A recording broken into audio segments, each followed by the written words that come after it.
itu dia tadi sentimen-sentimennya Detikers. Langsung saja kita bertemu dengan kuncian kita di Market Review. Tidak lain dan tidak bukan adalah Madam Christine Lagarde. Sheryl Tanzil lagi. Sheryl Tanuwijaya dong sore. ya. Selamat sore Mbak Sheryl. Selamat sore, Bajunya Mas. menggambarkan partai pemenang pemilu tahun ini ya. Ini hanya suatu kebetulan saja ya. iya. Kebetulan baju aku yang matching pakai batik, roknya ini yang polos. Oh, coba Tadi- saya lihat batiknya. Tadinya pengen Oh pakai iya. baju bergambar koran juga, tapi Koran. Oh ada. Bergambar ini Emang kita- katanya bergambar koran. Emang ini koran? Ini bukan koran. Aduh, bergambar Mbak, Motif ya. ini menggambarkan kewibuan kita. bukan koran, majalah. Oh, iya. Majalah lagi bukan. Ada Godzilla, ada Ultraman, ada Chibi. Ini kartun. Ini apa? Ini Fauna and Flora. iya. Ini Squidward. Ini penyuka musik nih, soalnya ada kaset nih. Ya ini ada ini. Iya, ada ada jelly, ada Squidward. jelly. Jellyfish. Iya, Ada jelly. oke. Kenapa Mau kita jadi pengamat fashion sekarang pengamat ya? fashion ya. Nih, Atau lumayan. ada sentimen dari fashion yang berpengaruh terhadap market hari ini? Enggak, Oh, enggak. Enggak dong ya. Kemarin kita nggak ada Mbak Sheryl, karena kita full membahas dan menunggu pengumuman dari PDIP kan rencananya kemarin Sama kan. dong. Oh Mbak Sheryl juga kemarin nungguin ya. Nonton aja sambil Siapa kerja. yang paling menyita perhatian Mbak Sheryl waktu ngelihat pengumuman PDIP? Bu Mega lah. Oh, bukan Yang bukan Pak pidato. Andika. Pak Andika kebetulan pas aku nonton nggak mantau ke sana. Oh, Aku pas aku nonton Ibu Mega yang lagi pidato dengan penuh semangat, Apa kata-kata yang diingat dari Bu Mega? penuh semangat apa penuh emosi? penuh semangat, Penuh semangat sekali. ya. Berapi-api. Beliau itu kalau Setuju. berorasi itu Ngomongnya apa yang paling ya apa yang paling diingat kata-katanya? Apa ya yang paling ingat ya? Anak presiden. Yang mana ya? Nggak nonton, ketahuan. Nonton tadi yang anak presiden yang mana satu ya? Ah? Yang kalimatnya kayak gimana? Saya Oh, gini, iya, aku itu nama- dia. Oh iya, Saya respect. anak presiden juga. Ya kan itu fakta. Iya fakta. Fakta. Betul. Bener sih bener ya. Gak usah dilawan lah ya kalau Iya, gitu ya. lawan kalau itu. Fakta lainnya kalau yang kemarin boleh Mbak kita spill dikit kemarin ada nggak beririsan atau berrelate sama yang terjadi di pergerakan pasar modal hari ini? Mungkin ya pergerakan bursa saham kita di pekan ini ya, yang masih awal pekan ini terlihat juga berapi-api. Alias merah. Merah atau Berapi-api. hijau. Bukan, maksudnya itu Bukan. fluktuasinya sangat oke. tinggi. Yang Tapi kemarin all time high nah, loh. yang kemarin Iya. abis all time high, Hmm. lalu hari ini berbalik badan, berubah signifikan seperti Iya. itu. Jadi Jadi drop. persis seperti dinamika politik. Aduh, hampir lagi ngomong kalimat itu, kata itu. Enggak. Itu. Ada tadi. Tadi mau bilang. Oke, jadi hari ini setelah kemarin all time high di 761, bahkan hari ini tuh sempat all time high lagi ya Mbak ya. 7610201 kemarin itu. Oh enggak, iya benar. Kemarin enggak nih. 7619 kemarin, kalau sekarang 7610. Belum. Gimana Mbak ada. Sheryl? Hari ini merah-merah ini karena memang semua orang sudah mulai jual koleksi-koleksi saham yang sudah matang, apa ada sentimen yang lebih besar dari itu? Oke, itu ada betulnya Mas Edo. Jadi kalau kita lihat secara sektoral, indeks finance kan memang dalam beberapa hari terakhir rally. Salah satu menjadi penopang indeks IHSG. Saat IHSG-nya nih all time high. Jadi memang wajar saat terjadi all time high, apalagi di pekan lalu juga all time high 3 hari berturut-turut. Lalu di awal pekan di hari Senin all time high lagi. Ya. Jadi sangat normal ya kalau ada terjadi profit taking, apalagi sektor tersebut juga sudah naik secara signifikan dalam jangka pendek terakhir. Seperti itu. Sektor apa sih yang paling berhasil menguat dalam sampai menuju ke all time high kemarin itu? Sektor yang menopang penguatan IHSG kemarin ya sektor keuangan, lalu ada rebound dari sektor properti, ini seperti yang kita bahas juga di pekan lalu, sektor-sektor yang sensitif sama pemangkasan suku bunga, meskipun hal ini belum terjadi di sektor teknologi, baru terjadi di sektor properti, seperti itu. Teknologi agak sulit kayaknya buat diperbaiki ya. Walaupun dengan nggak cukup dengan pemangkasan suku bunga doang gitu maksudnya. Tapi kalau kita berkaca sama kondisi sektor teknologi global, semalam nih indeks Nasdaq tuh juga melemahnya yang paling signifikan dibandingkan indeks lainnya di Amerika.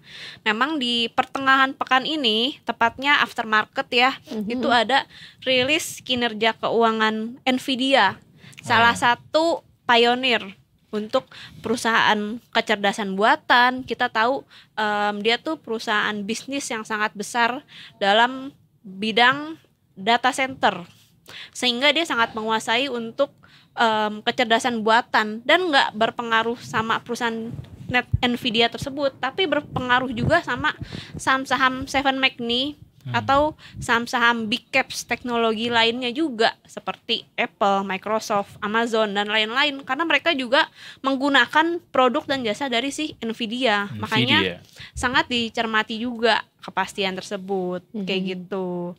Lalu hari ini IHSG memang melemah selain dari faktor koreksi dari sektor keuangan tersebut. Di bursa regional ada kabar yang kurang baik dari Tiongkok, yaitu diterapkannya kenaikan impor tarif yang diterapkan oleh Kanada terhadap Tiongkok. Ini kenaikannya cukup signifikan sampai 100% untuk kendaraan listrik dari Tiongkok yang masuk ke Kanada. Oh, khusus EV berarti?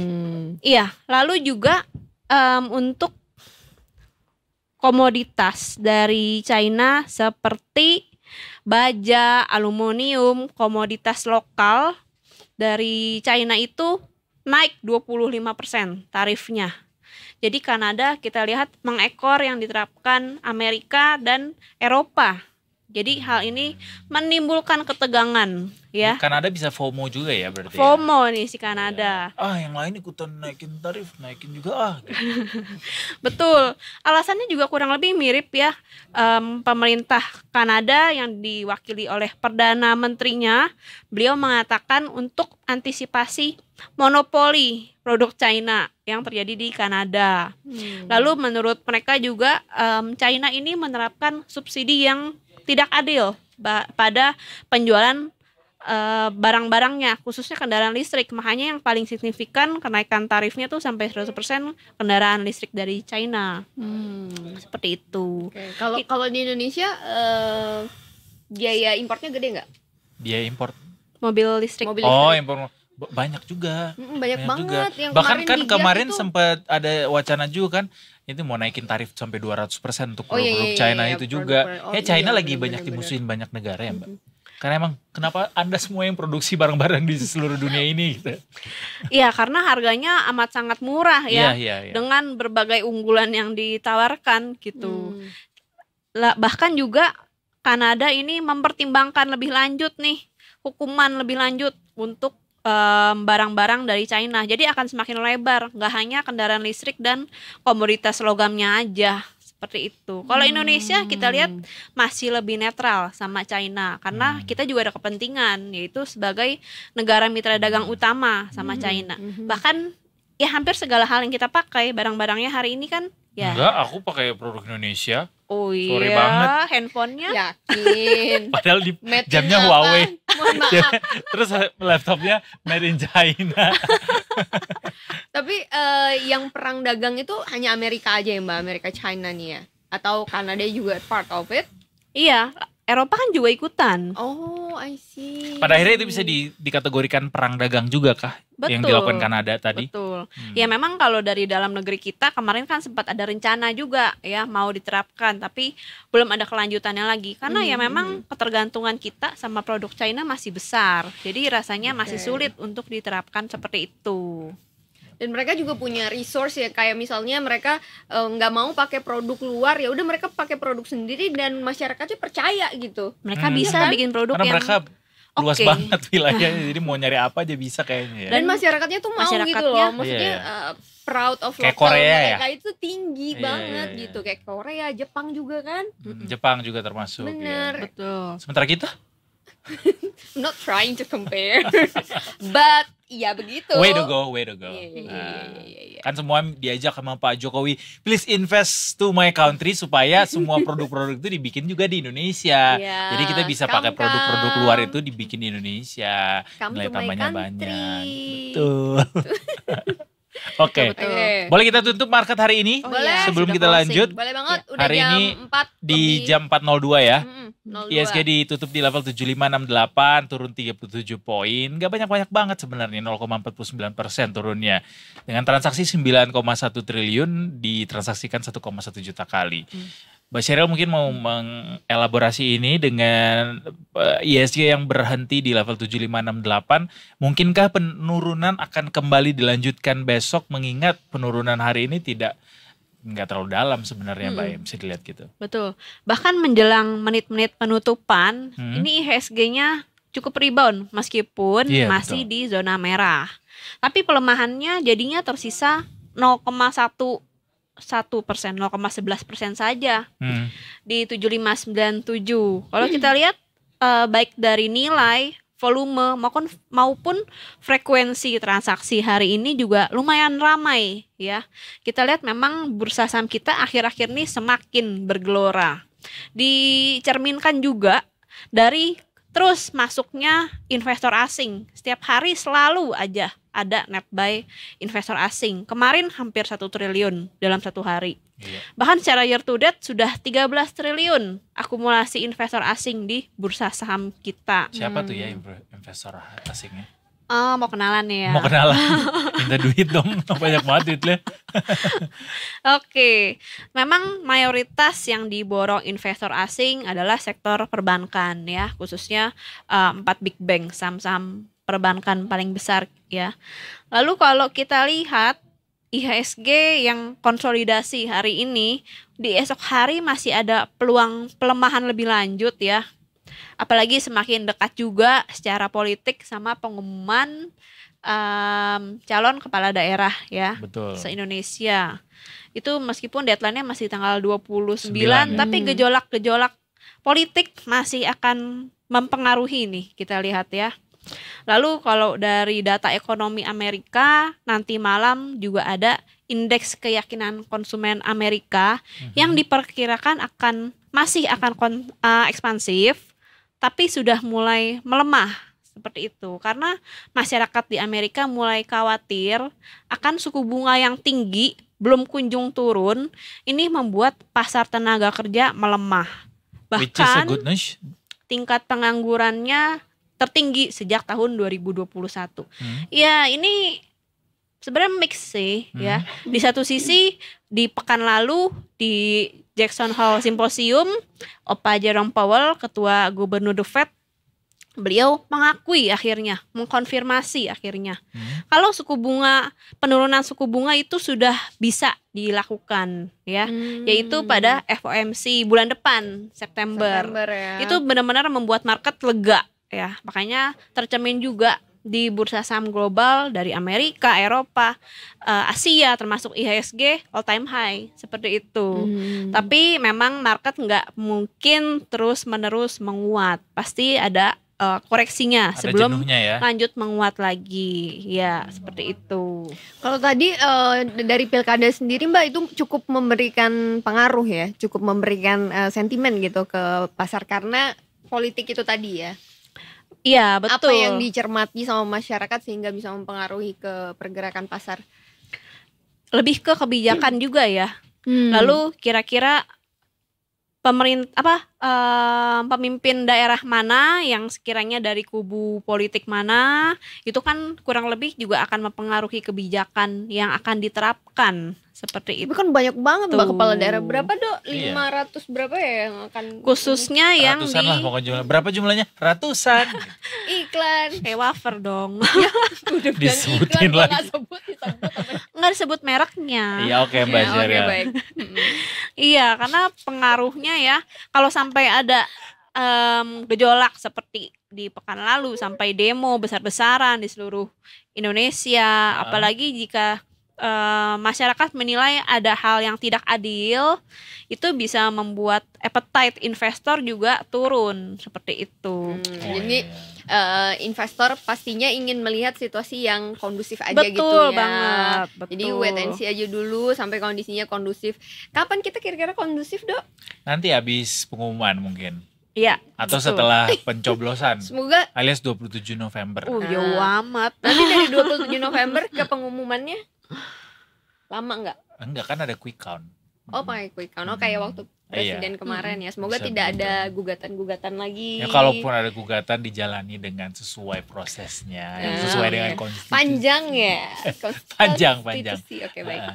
Kan lantiknya juga kan Januari ya. Umur Kaisang udah 30 di sini. Udah 30 dia. Kalau mau daftar udah ditutup. Sorry banget. Jangan ya deh ya. Sudah terpilih gitu.